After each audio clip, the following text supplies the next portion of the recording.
So I am here with Dave with Durston Builders, and I wanted to bring him on today to talk about ADUs. Yes.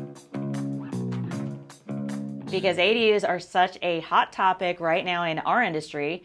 It seems to be, years ago, we had granny flats, and we had mother-in-law suites, and we had casitas. Right. And now the state of California has made it, apparently, from what I'm hearing, easier than ever Yeah, they have. to build an ADU, right? That's right. Because That's right. we have a housing shortage. That's correct. So talk to me about like your experiences or just a little bit about what About an ADU ADUs. is. So what an ADU is just a secondary housing unit on your primary lot. And what makes it an ADU is that it needs to have its own kitchen, its own living space. There's three types of ADUs, and we have an attached, detached, or something like a conversion, so maybe a garage.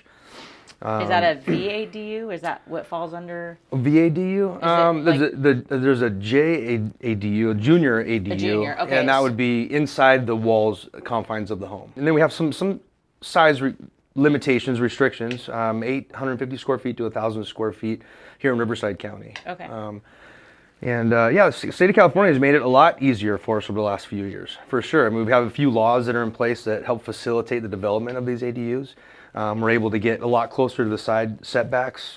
Typically, if you do an addition, we're dealing with the side setback, the rear setback, maybe it's 15, 20 feet. Now we can get up as close to 4 feet to the rear setback. Really? So, yeah, it's nice to be able to absorb that space, especially if it's a detached. So we're doing, the tiny homes. We're hearing a lot about tiny homes Right. these days. And then if it's attached, it feels like an addition, but it needs to have its own separate entrance, its own separate living quarters facilities. It needs to have a kitchen and a bathroom. Okay, I was gonna say kitchen and a bathroom. Yeah. So the Gen Suites, I think it's Lennar Homes in our area that builds the Gen Suites, and they seemed fairly popular for a while. I feel like that kind of was a catalyst for the ADUs getting started because there's a need, right? I mean, in my case, my mom is going to be 88 in December. Right. And her house, she lives in her house, and it's, 1,700 square feet, and, big yard, and, and she's not, she's an hour away. Yeah. And so we had,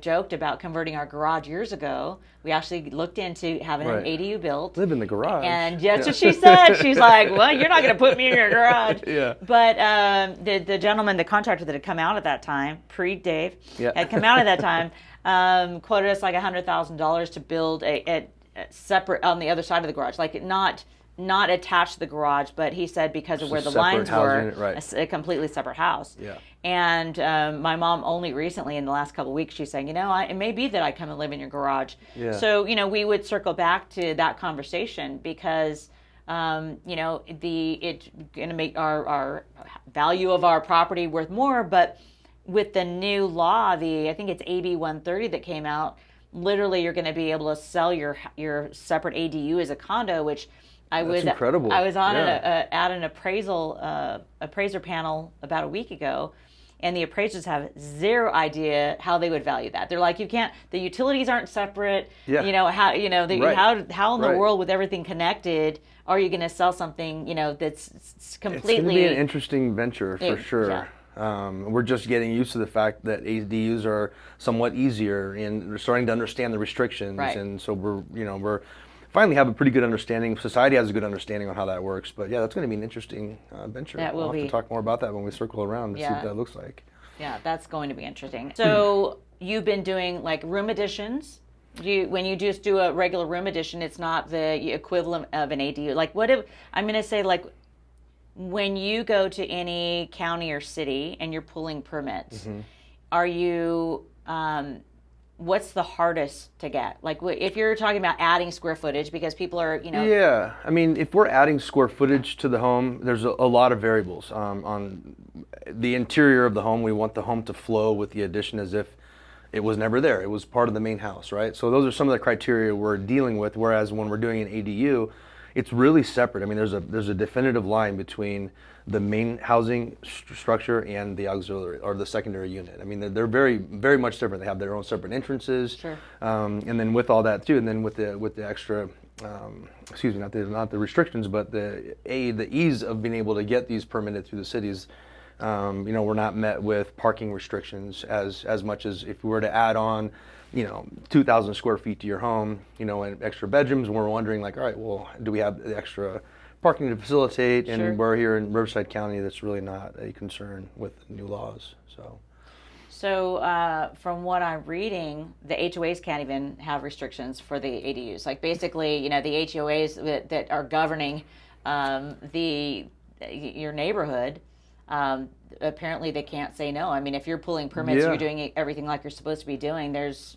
Yeah, I think there's a law, SB 8 and 9. I think really help we overrule local jurisdictions to what the state is allowing us to do, just because of the housing crisis and getting more affordable more affordable living, right? Right. So there's a lot of benefits to an ADU. Again, it comes with some small restrictions like size, but if you're looking at 1,000 square foot ADU, that's still 2-3 bedroom, kitchenette, bathroom. I mean, this is a substantial space. And give me just an idea on a cost of something like that. Gosh, it's really. And I know the finishes so matter. variable. Yeah, it right? really does. But if you did something that, and I just had, Hunley Home Inspections was talking about the new housing and the solar requirement. So that would obviously, the solar would be required on a unit like that as well. Yeah. But a ballpark, you're building, 1,000 square feet and it's single story. I mean, you're probably somewhere in, the 60 to 80 range, somewhere in that realm. Depending on what we're doing, I would say you're safely going to be under 100,000 for what we're looking to do. Got it. Because more and more people are looking to do this. Like this more and more people are looking to do it. And as we were talking about, I was with James Gross earlier, housing affordability. I mean, you've got kids, you've got little girls, right? I do. One day not you so want little them, anymore, unfortunately. One day you want them to be able to buy a house, and That's right. the affordability factor is like, oh It's my through the gosh, roof. right? Yeah. So, Yeah. we were getting in some deep conversation about the opportunity, at your house even, to build an ADU. Right, right. They may be able to live in the ADU, or Absolutely. later you live in the ADU and they live in the main house, because that's what's happening. That's right. Yeah, that's the roles actually- eventually do reverse, Yeah. and being able to set the stage now for that in the future Right. is key. And I think that's the real driving factor of us all scratching the surface on figuring out how the ADUs best suit everybody's individual application. Sure. Yeah, I think it's great. Yeah. Really is. Yeah. No. So, anything else you'd add? If someone's considering an ADU, what are the considerations for them? I would consider if the reasons you're doing it. Are you doing it for an alternate income? Are you doing it to help out family? Are we building this you plan on staying in your home? Is this your, foreseeable future for the next 10 years, 15 years, right? I would imagine your finances, right? Let's take a look at your finances, see where we fall into finishes and affordability. Yeah, I mean they're pretty straightforward these days. They're like I said, thankfully for the state, they're making it pretty easy for us to come in and get these done. So. Okay. So if someone wanted to reach out to you to build an ADU, yeah, who are give they us gonna a call. call? Yeah, give me a call. We've been a licensed contractor here in Southern California for 18 years, give us a call. Our number is 949-426-7078. All right. Looking forward to hearing from you. Do you want to touch on the touchless? Sure. Yeah, it's an interesting venture we added into our portfolio in the last year or so, where we do. It's called the touchless cover, and it's essentially a motorized fabric cover that will cover your golf cart or your boat if you have something that's on the side of your house or maybe in the water locally. We come down and it's just picture a carport over your investment, that you have an app on your phone or a key fob, and you hit a button and it lifts all four sides up out of the way and you get to go play. So Sounds cool. yeah, it is pretty cool. Yeah, it's kind of fun. I look forward to seeing that. Yeah, we'll have to Yeah. show it to you soon. Very, very good. Thank you for being here. Thank you. Appreciate Alrighty. it. It's fun.